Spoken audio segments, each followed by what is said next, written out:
There's a specific shift that happens in some relationships, one that most people don't recognize while they're living inside it, because it doesn't arrive as a single dramatic event. It arrives as a slow change in weather, so gradual that by the time you notice how cold it's actually gotten, you've already adjusted your entire sense of what normal feels like around this person. This shift has a name, even though almost nobody uses it while it's happening. The difference between someone who simply struggles in a relationship and someone whose underlying goal, whether fully conscious or not, has quietly become your diminishment. I want to be careful and honest with you as we start this, because this is a heavier topic than most of what we've covered in this series, and it deserves to be treated that way. Not every difficult partner, family member, or friend is trying to destroy you. Most conflict, even painful conflict, comes from two flawed people struggling to meet each other's needs, not from one person systematically working to break the other down. But there is a real, recognizable pattern, distinct from ordinary relationship difficulty, where someone's behavior consistently moves in one direction, toward your isolation, your self-doubt, your dependency, and your diminishment. Today, we're going to walk through 6 signs of that pattern, clearly and specifically, so you can recognize it if it's present in your own life, and so you can trust what you're already sensing if some part of you has been quietly wondering whether what you're experiencing is more serious than you've been willing to admit. Before we begin, one important note. If anything in this video causes you to recognize your own situation as genuinely unsafe, involving threats, control over your movements or finances, or fear for your physical safety, please know that support exists specifically for this through domestic violence hotlines and advocates who understand these dynamics far more deeply than any single video can. What we're covering here is psychological pattern recognition, and while it applies to relationships across the spectrum of severity, some of what you recognize in yourself while watching this may warrant more than psychological insight. It may warrant real, immediate support. Please reach for it if you need it. Let's start with the first sign, because it's often the earliest and most foundational: the gradual narrowing of your world. This rarely announces itself as control in any obvious sense. It usually begins with something that sounds almost reasonable in isolation, a preference for spending time as a couple rather than in groups, a comment about how a particular friend doesn't seem to really get you, a subtle discouragement whenever you mention wanting to pursue something independently, a hobby, a class, a friendship that exists entirely outside the relationship. Each of these moments, taken individually, might not seem significant. But watch for the pattern across time, because the pattern is what reveals the actual direction things are moving. Here's what this narrowing actually accomplishes, whether or not the person doing it would ever describe their own behavior this way. It reduces the number of people in your life who might notice something is wrong, who might offer you a different perspective, who might reflect back to you that your own experience of the relationship doesn't match what's being described to you inside it.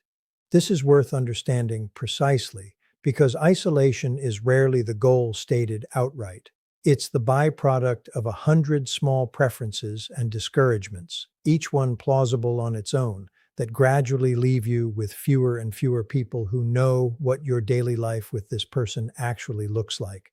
If you find yourself, over the span of months or years, with a noticeably smaller circle than you used to have, specifically a circle that's shrunk in ways that seem to trace back to this one relationship's preferences and discomforts, that shrinking deserves your attention. Not because every instance of it is sinister, but because its cumulative effect, regardless of intent, leaves you considerably more vulnerable to everything we're about to discuss next. Let's talk about the second sign, one that operates through a completely different mechanism, but produces a similarly dangerous outcome: the deliberate or semi-deliberate erosion of your competence, specifically in areas where you once felt capable and secure. This sign is worth understanding carefully because it's often disguised as help, as feedback, as simply being honest about your limitations. It shows up as consistent, specific undermining, not of your character broadly, which would be easier to recognize and resist, but of your competence in exactly the domains where independence would matter most. Your judgment about money, your ability to navigate the world without their guidance, your capacity to make decisions without their input, your memory, your perception, your basic ability to correctly interpret your own life. This erosion often takes a specific, recognizable shape worth naming directly. Small mistakes, the kind everyone makes, get treated not as isolated incidents, but as evidence of a broader, more troubling pattern. Forgetting one appointment becomes proof that you're always so scattered. A single financial misstep becomes evidence that you can't really be trusted with money. A misremembered detail becomes proof that your memory really isn't reliable. Each individual instance might seem like reasonable, even carrying feedback, especially when it's delivered with concern rather than obvious hostility. But watch for the cumulative direction this feedback moves in over time.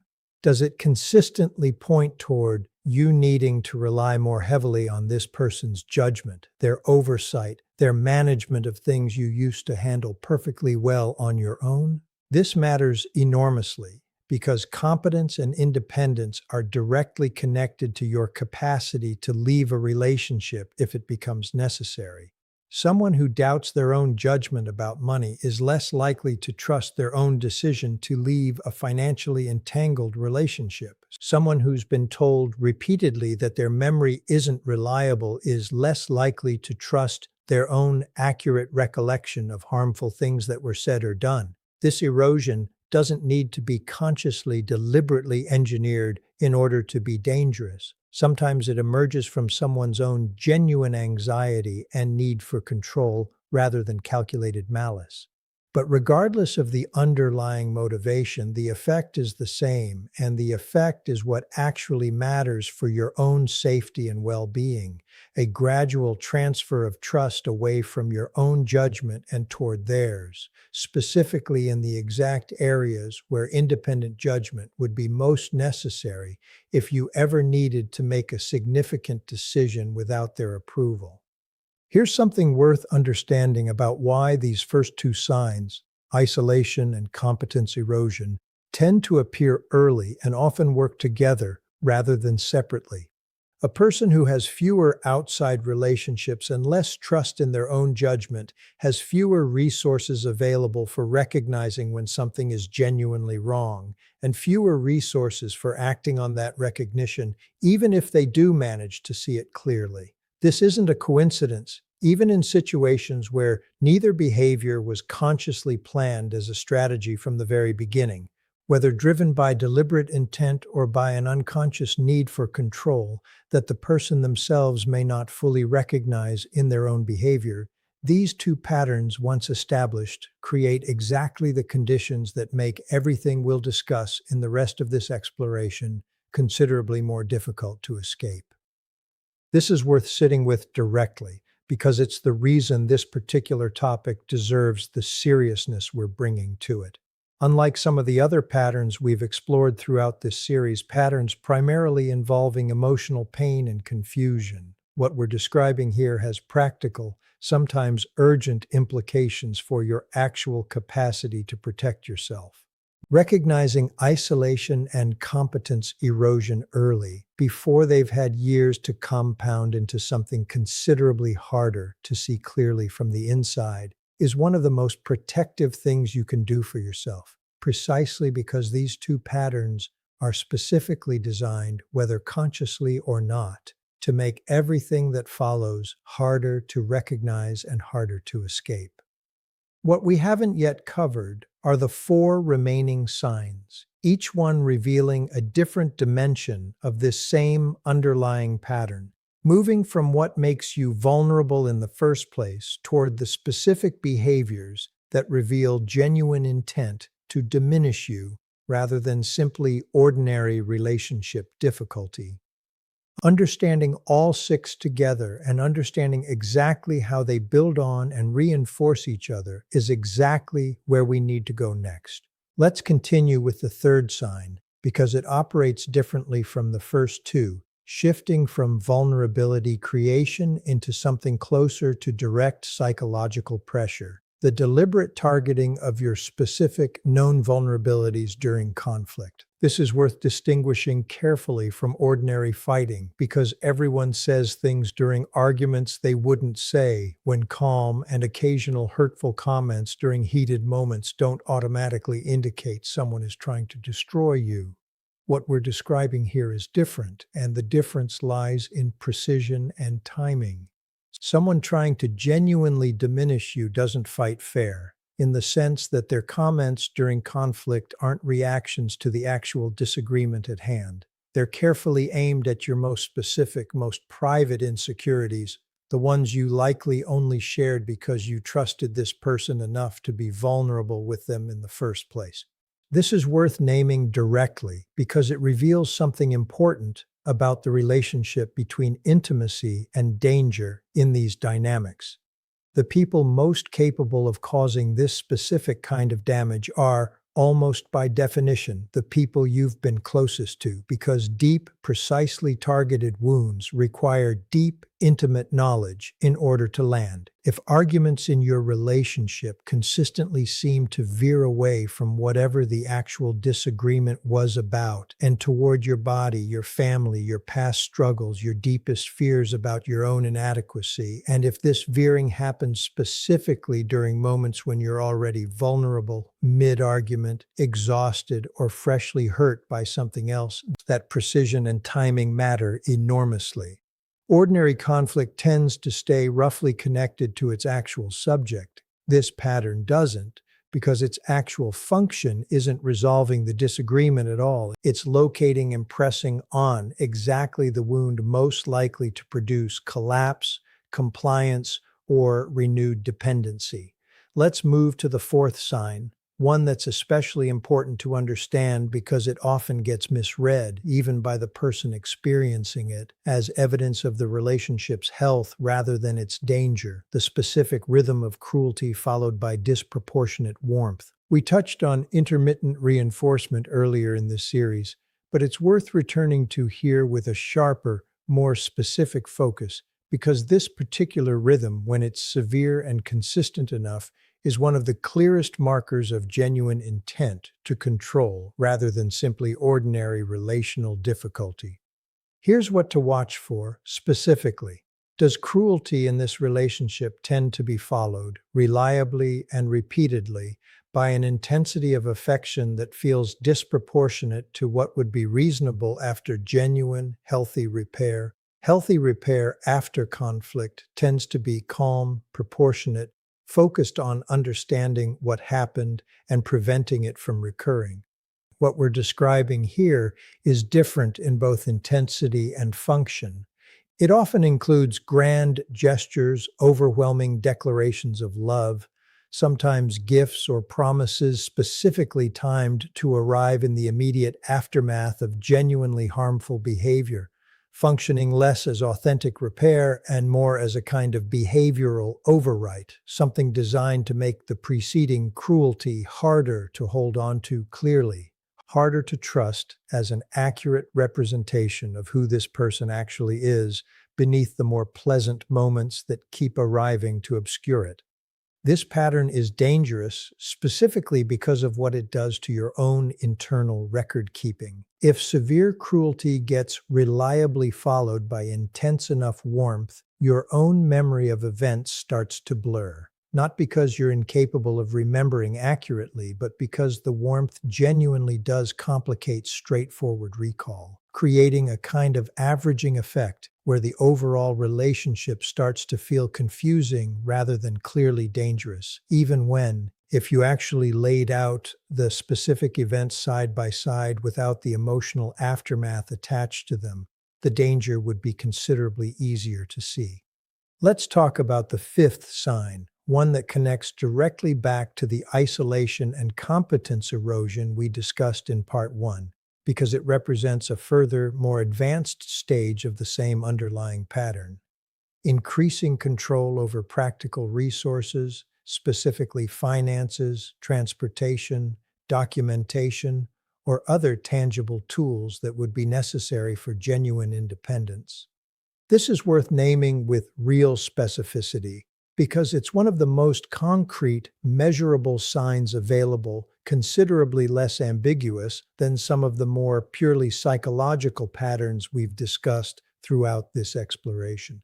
Watch for a consistent pattern where practical resources gradually consolidate under one person's control, where access to money, to a vehicle, to important documents, to independent means of communication or transportation becomes increasingly restricted or dependent on the other person's permission or involvement. This might be framed in the moment as practical efficiency, as one person simply being better with logistics, as a reasonable division of household responsibility. But watch for the direction this consolidation moves in over time because reasonable division of labor tends to remain relatively balanced and flexible, while this pattern tends to move consistently in one direction toward one person holding increasing practical power and the other holding decreasing practical capacity to function or leave independently, should that ever become necessary. This sign deserves to be taken with particular seriousness because, unlike some of the more purely psychological patterns we've discussed, this one has direct, measurable bearing on your actual physical capacity to leave a dangerous situation if it comes to that. If you find yourself genuinely unsure whether you could access enough money, transportation, or documentation to leave this relationship on short notice, that uncertainty itself is worth taking seriously as information, regardless of how the current relationship feels emotionally on any given day. Now let's talk about the sixth and final sign, the one that ties together everything we've discussed throughout this entire exploration into its clearest, most direct form. Escalation, specifically in response to your attempts at independence or exit. This is worth understanding as the single most reliable indicator available because it reveals more clearly than anything else whether the underlying goal has genuinely been control and diminishment all along. Watch closely for what happens specifically when you attempt to assert independence, to spend time with the people isolation has left you with, to make a decision without seeking approval, or most importantly, to actually leave or seriously discuss leaving the relationship. Does this attempt get met with genuine, if difficult, respect for your autonomy? Or does it get met with a sudden, dramatic escalation, increased monitoring, threats, sudden extreme vulnerability, specifically timed to interrupt your clarity, or an intensity of reaction wildly disproportionate to what you actually did? This sixth sign functions almost like a final confirmation of everything we've traced across the previous five, because it reveals what the entire system was actually protecting the whole time. Ordinary relationship difficulty tends to accept, even if reluctantly and with genuine hurt, that both people retain the right to autonomy, including the ultimate autonomy to leave if the relationship isn't working. What we're describing here doesn't accept this, because acceptance would mean genuinely surrendering the control that the previous five signs have been quietly building toward this entire time. If your attempts at independence or exit are consistently met with escalation rather than respect, however difficult that respect might understandably be to offer, that escalation is the clearest, most direct evidence available that this relationship's underlying structure was never actually built around your well-being in the way healthy relationships require. Understanding these six signs together, rather than in isolation, is what actually matters most, and it's exactly where we need to go next in this exploration. What it means when several of these signs are present simultaneously rather than in isolation, what genuine danger actually looks like once these patterns compound over time, and what specific Practical steps exist for anyone recognizing this pattern clearly in their own life right now while watching this. Let's talk about what it means when several of these six signs appear together rather than in isolation, because this compounding effect is genuinely the most important concept in this entire exploration. Any single sign on its own might have an innocent or at least non-malicious explanation. People go through difficult stretches. People have genuine anxieties that sometimes express themselves as control. People say cruel things in moments of real pain and then work hard to repair the damage afterward, genuinely and without any hidden strategy behind it. Isolated instances of any one of these six signs don't automatically mean you're in danger, and it would be irresponsible to suggest otherwise.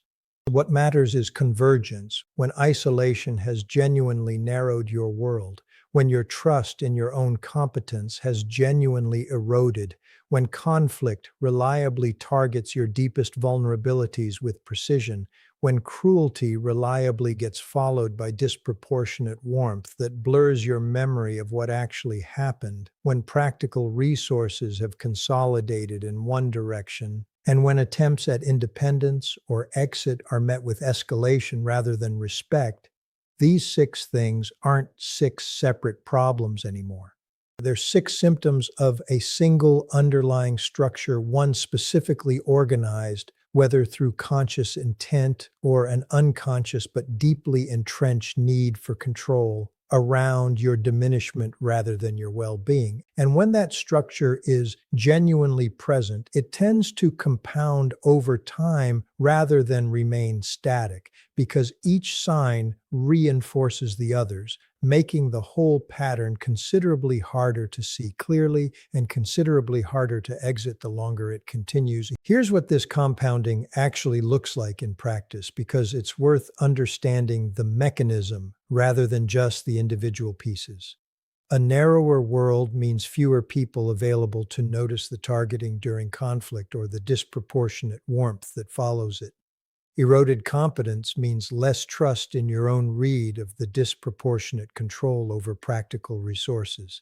Consolidated resources mean less actual capacity to act on any clarity you do manage to reach. And escalation in response to any attempt at independence means each of these realizations becomes progressively more frightening to act on, which is precisely why this pattern, once fully established, becomes so difficult to interrupt from the inside without outside support.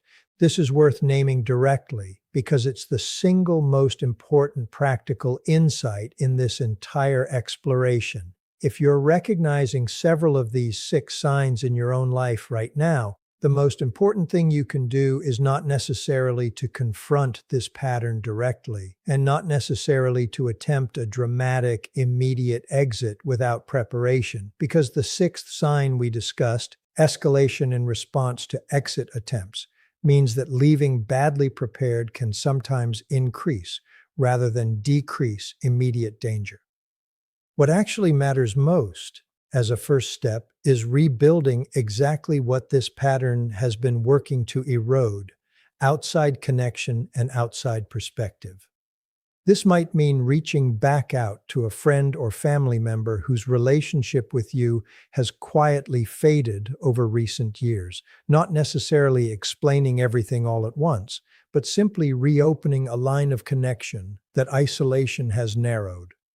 It might mean speaking with a therapist, specifically one experienced with coercive control and relationship abuse, who can offer an outside perspective genuinely uncontaminated by the internal logic this pattern has built around itself. And if what you're recognizing includes real fear for your physical safety, genuine uncertainty about your ability to access money or transportation, or any sense that leaving might provoke serious danger, please understand that this moves beyond what psychological insight alone can safely address. Domestic violence hotlines exist specifically for this, staffed by people who understand safety planning, who can help you think through the practical, careful steps that actually reduce risk rather than increase it. and who will never judge you for needing help figuring out what to do next. Reaching out to one of these resources isn't an admission that things have gotten bad enough to justify it. If any part of you is wondering whether you should call, that wondering itself is worth taking seriously as information. Let's close this exploration with something important to understand about what recognizing this pattern actually means for you going forward, regardless of what specific steps come next. Recognizing these 6 signs, especially when several appear together, isn't a failure on your part. And it isn't evidence that you were foolish, weak, or somehow responsible for not seeing it sooner. Remember everything we've traced throughout this entire series about how these patterns work. They succeed precisely because they're gradual, precisely because each individual step seems reasonable in isolation, precisely because the people who become most affected by them are almost always people whose capacity for trust, patience, and generosity made them genuinely wonderful partners to have, right up until those exact qualities became the thing being exploited rather than appreciated. The fact that you're watching this, recognizing pieces of your own experience in what we've traced today, is itself an enormously important sign. Not of danger, but of exactly the clarity this pattern has been working so hard to prevent you from reaching. That clarity is worth trusting. It didn't arrive by accident, and it isn't paranoia, however much the relationship's internal logic may have trained you to doubt exactly this kind of recognition when it starts to surface. What you're sensing is real information built from genuine accumulated experience, and it deserves to be taken seriously, supported by real resources, and acted on with the same patience and care you've likely spent years offering to someone who, whether through conscious intent or a control they never learned to manage any other way, was never actually offering that same care back to you in return. If you need support right now, please don't wait to reach for it. The National Domestic Violence Hotline is available 24/7 in the U.S. at 1-800-799-7233, and if you're outside the U.S., a quick search will connect you with the equivalent resource in your country. You deserve support that goes beyond what any video, however carefully made, can offer on its own. And you deserve, more than anything else this entire series has traced, a life built around your own safety, your own competence, your own genuine peace, fully restored, fully trusted, and fully, finally, entirely your own again.